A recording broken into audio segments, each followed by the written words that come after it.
I'm recording. All right, so Sally, you've concluded your regular season. The good part is you're able to end on a winning note at the Sun Belt tournament against Louisiana. It was a five-setter. Just what was that like to win your finale for the fall season?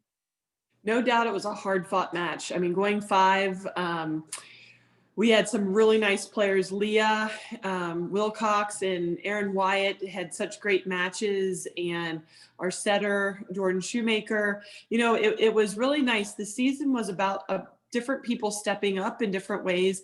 It kind of led to us not getting anyone in all conference because we had such a balanced offense.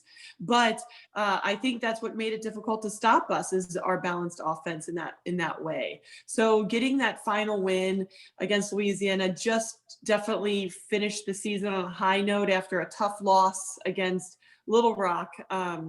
But I think our players are hungry to get back at it this spring, and it was a good stopping point for us to build on for the spring.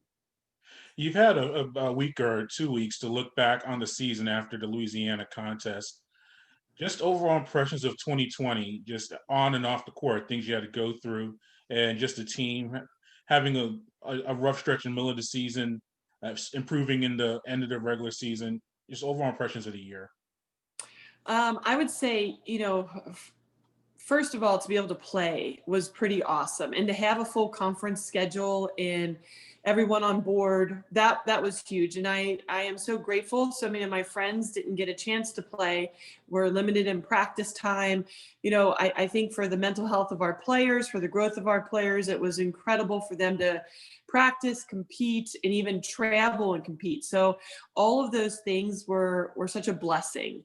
I would say that it probably took a couple years off my life, just doing the protocols and figuring stuff out as you go. I mean, every day there's something new, information is constantly evolving and changing. So just from a protocol standpoint and a logistics standpoint, learning that we have very little control of some things and you just kind of roll with it.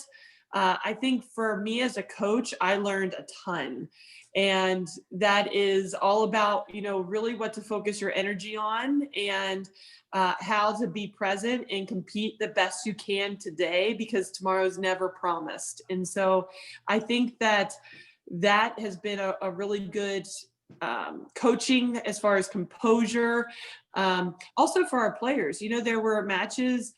We were set to play Georgia Tech, and that was canceled.